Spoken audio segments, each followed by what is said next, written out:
गर्मी में लोग गोंद कतीरा सिर्फ ठंडक के लिए खाते हैं, लेकिन क्या आप जानते हैं ये वही पदार्थ है जिसे पुराने समय में कमजोर शरीर, फेफड़ों की कमजोरी, डिहाइड्रेशन और रिकवरी फूड्स में इस्तेमाल किया जाता था। और सबसे हैरान कर देने वाली बात यह है कि गोंद कतीरा कब खाना चाहिए, कैसे बनता है और किन लोगों को अवॉइड करना चाहिए, ये 99% लोग नहीं जानते हैं। आज इस वीडियो में बात करूंगा कैसे आप गोंद कतीरा का पूरा फायदा उठा सकते हैं। एक नेचुरल ऐसा पदार्थ जो शरीर को कई सारी समस्याओं से बचा सकता है। इसके पीछे का साइंस क्या है? सबसे पहले बात करते हैं गोंद कतीरा। इसका फायदा कौन कौन उठा सकते हैं और कौन लोग ज्यादा सेवन करने से नुकसान कर बैठ सकते हैं।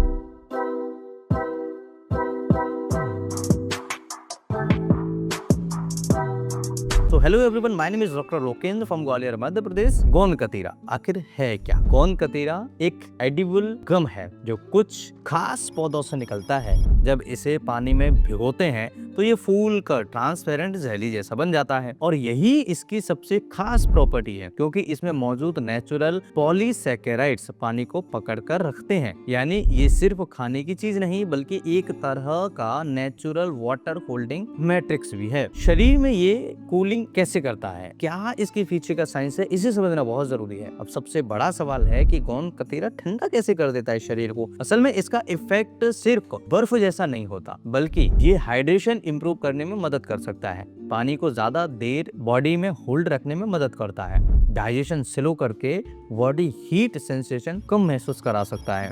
यानी कई बार लोग जिसे ठंडक कहते हैं वो असल में बेहतर हाइड्रेशन इफेक्ट शरीर के अंदर लाता है। अब हिडन साइंस ये है कि गोंद कतीरा जब जेल बनाता है तो ये स्टमक एम्प्टी थोड़ा सा स्लो कर देता है, यानी कि बहुत इजी तरीके से डाइजेस्टिव सिस्टम को मेंटेन करता है और पानी जल्दी बाहर नहीं जाता, जिसकी वजह से और फुलनेस ज्यादा देर तक रहती है, तो बॉडी डिहाइड्रेशन थोड़ी देर से महसूस कर सकती है। और इसके अलावा बात करें कि गट हेल्थ और इंटेस्टाइन पर क्या असर डालता है, तो ये हिस्सा बहुत कम लोग जानते हैं। गोंद कतीरा में सॉल्युबल फाइबर जैसा बिहेवियर देखने को मिलता है। सॉल्युबल फाइबर कई बार गट बैक्टीरिया को सपोर्ट करने में मदद करता है, स्टूल कंसिस्टेंसी इंप्रूव कर सकते हैं, इंटेस्टाइन की लाइनिंग को सूदिंग फील दे सकते हैं और कई तरह के इंटेस्टाइन की प्रॉब्लम्स को कम करने में मदद करता है। जब ये जेल इंटेस्टाइन में जाता है तो कई लोगों को इरिटेशन कम महसूस होती है। इसलिए पुराने समय में गर्मी, पेट की जलन, कमजोरी या रिकवरी डाइट्स के मामले में इसका सबसे ज्यादा इस्तेमाल किया जाता था और गोंद कतीरा का फायदा मिलता था। बात करें कि कमजोरी वाले लोगों में कैसे ये फायदा करता है, कैसे खाना चाहिए। पुराने जमाने में मजदूर,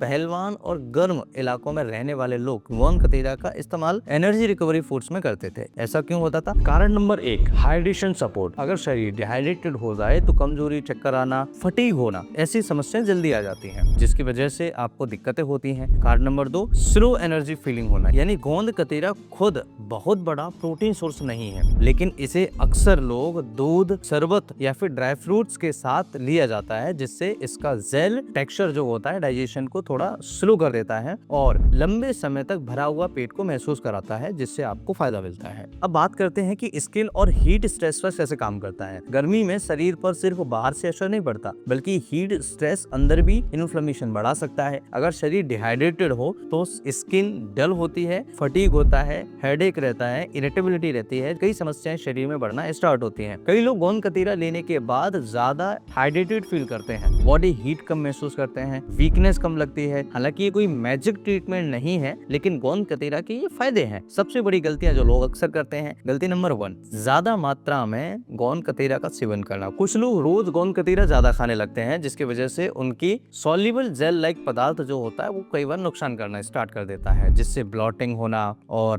गैस बनना, डाइजेशन इश्यूज होना, ये प्रॉब्लम स्टार्ट हो जाती हैं। इसके अलावा गलती नंबर 2, बिना भिगोए खाना। सूखा गोंद कतीरा सीधे नहीं खाना चाहिए, इसे अच्छी तरह पानी में फुलाना चाहिए, उसके बाद ही इसका सेवन करना चाहिए। तीसरी गलती, इसे चमत्कारी दवा मान लेते हैं लोग। सोशल मीडिया पर कई लोग इसे 100 रोगों की दवा बताते हैं, बॉडी कूलर मिरेकल बताते हैं, इंस्टेंट ताकत बता देते हैं, लेकिन साइंटिफिकली रियलिटी इतनी सिंपल नहीं है। ये फायदा करता है, लेकिन इसे लोग बहुत बड़ा चढ़ा करके बताते हैं। कौन लोग सावधानी रखें, ये भी ध्यान रखिए। जिनको सीवियर डाइजेशन इश्यूज हो, किडनी रिलेटेड फ्लूइड रिस्ट्रिक्शंस हो, एलर्जी टेंडेंसी हो या क्रोनिक इलनेस हो, ऐसे लोगों में थोड़ा सा अवॉइड करना चाहिए या फिर डॉक्टर को दिखाने के बाद ही लेना चाहिए। गोंद कतीरा कोई जादुई चीज नहीं है, लेकिन इसका सबसे इंटरेस्टिंग हिस्सा इसका नेचुरल जेल स्ट्रक्चर है जो हाइड्रेशन और गट कंफर्ट में भूमिका निभा सकता है। शायद यही वजह है कि सदियों से गर्म इलाकों में लोग इसे ट्रेडिशनल रिकवरी फूड की तरह इस्तेमाल करते थे। तो आज की इस वीडियो में हमने सीखा कि कैसे गोंद कतीरा को हमें खाना चाहिए और गोंद कतीरा क्या फायदा हमारे शरीर के अंदर करता है और गोंद कतीरा के नुकसान जो हमें शरीर में देखने को मिल सकते हैं। मैं आशा करता हूँ कि गोंद कतीरा से संबंधित तो सारी जानकारी आपके कंफ्यूज हो गई होगा, क्लियर हो गया होगा। मैं फिर मिलता हूँ इसी तरह के किसी इंटरेस्टिंग और टेस्टेड वीडियो में, तब तक के लिए स्वस्थ मस्त मुस्कुराते रहिए। नमस्कार।